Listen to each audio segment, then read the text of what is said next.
तो आज बात करेंगे भारत का पोलर सैटेलाइट लॉन्च व्हीकल जो कि 15 सैटेलाइट को लेके आज रवाना हुआ था, फेल हो गया और वो अपने ऑर्बिट में नहीं पहुंच सका।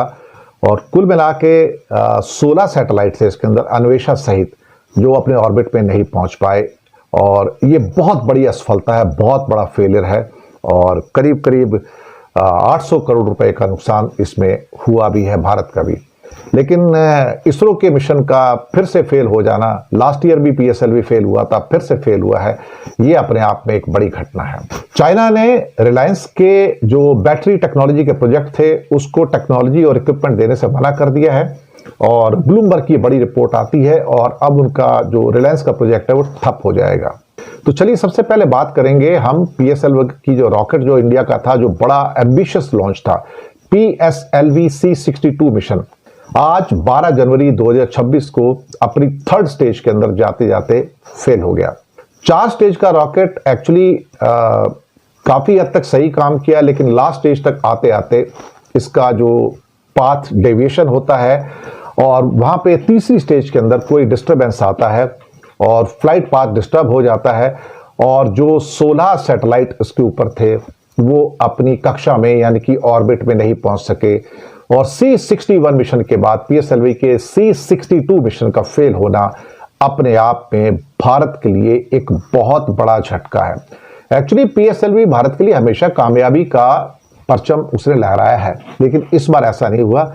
अस्सलाम वालेकुम दोस्तों, पाकिस्तान पर नजर रखने के लिए इन्होंने 16 सैटेलाइट लॉन्च किए थे। पूरा का पूरा सिस्टम दोस्तों तबाह हो चुका है, भारत का पूरा सिस्टम तबाह हो चुका है दोस्तों। थर्ड स्टेज पर जाकर इनका सैटेलाइट क्रैश हुआ है और सारे के सारे जितने उसके अंदर 16 के करीब सैटेलाइट थे वो भी दोस्तों तबाह हो चुके हैं। और अपनी मंजिल से पहले पहुंचने से पहले अगर कोई भी सैटेलाइट रुक जाए या भी हो जाए तो दोस्तों उसके अंदर मौजूद सारे सैटेलाइट तबाह ही समझे जाते हैं, या फिर वो घूमते फिरते हैं और फिर वो किसी न किसी जगह पर जमीन पे आकर गिर जाते हैं, या दोस्तों वहीं पर वो इंटरस्टेलर स्पेस की तरफ बढ़ जाते हैं। तो आगे भी आपको सुनाता हूँ हुआ क्या है मुलाज़ा। तो आज का दिन इसरो के लिए, इंडियन स्पेस रिसर्च ऑर्गेनाइजेशन के लिए बहुत दुखद दिन रहा।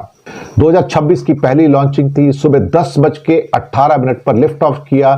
तीसरा स्टेज में आके, जिसको स्टेज 3 कहते हैं, गंभीर समस्या आ गई। फ्लाइट पाथ के अंदर चेंज हो गया, रोल रेट में डिस्टर्बेंस हुआ और रॉकेट को वो स्पीड नहीं मिल पाई जिसके द्वारा वो अपने सैटेलाइट्स को उनके ऑर्बिट पे छोड़ सकता है।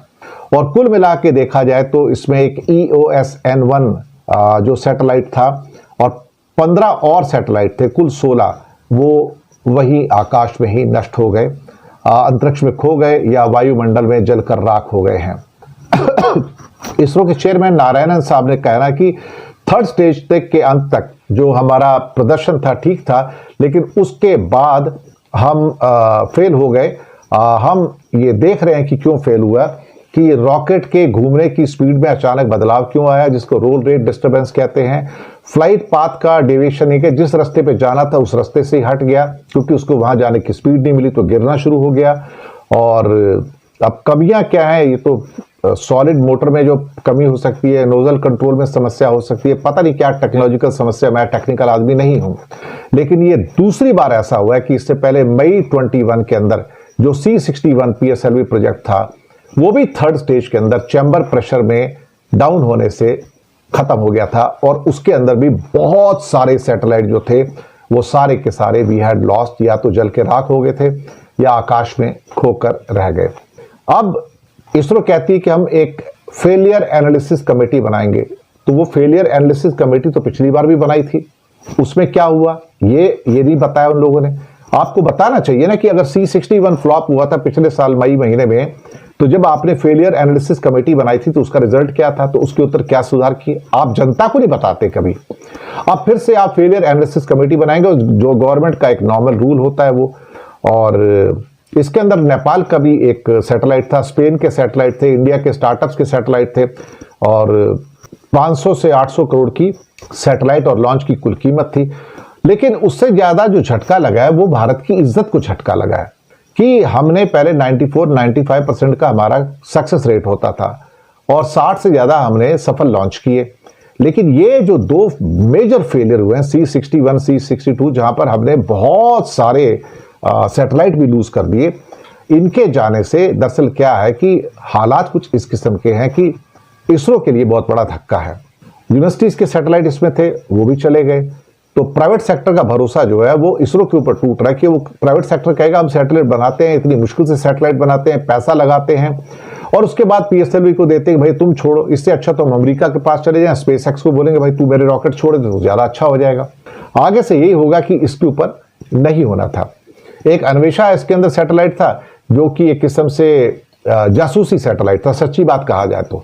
अब वो भी पूरा का पूरा क्या कि स्पेस के अंदर खो के चला गया और डैबरी के रूप में या जल गया होगा, राख हो गया होगा। तो अब इसका जो असर होगा, जो आपके बाकी चंद्रयान मिशन हैं, गगनयान मिशन हैं, उन सब के ऊपर ये पूरा का पूरा असर पड़ेगा और ये बड़ी फेलियर है, ये बहुत बड़ा फेलियर है। अब पहले बताया था कि फेलियर एनालिसिस कमेटी जो थी उन्होंने जांच पूरी कर ली, छोटी समस्या थी और प्राइम मिनिस्टर को अपना रिपोर्ट दे दी। प्राइम मिनिस्टर को रिपोर्ट दे क्या करेंगे भैया, ये प्राइम मिनिस्टर कुछ समझ आता है क्या? वो तो खुद इतना पढ़ा लिखा नहीं है, उसकी डिग्री का भी पता नहीं है, तो उसको रिपोर्ट भेज के क्या फायदा? फॉर्मेलिटी पूरी करते हैं। लेकिन अब इसरो की जो कमजोरी है, ये परंपरा है कि पहले फेलियर रिपोर्ट को पीएमओ को दिया जाता है और बाद में जनता के सामने रखा जाता है। तो जनता के सामने तो आता ही नहीं क्या फेलियर हुआ है, तो बताते ही नहीं कई बार।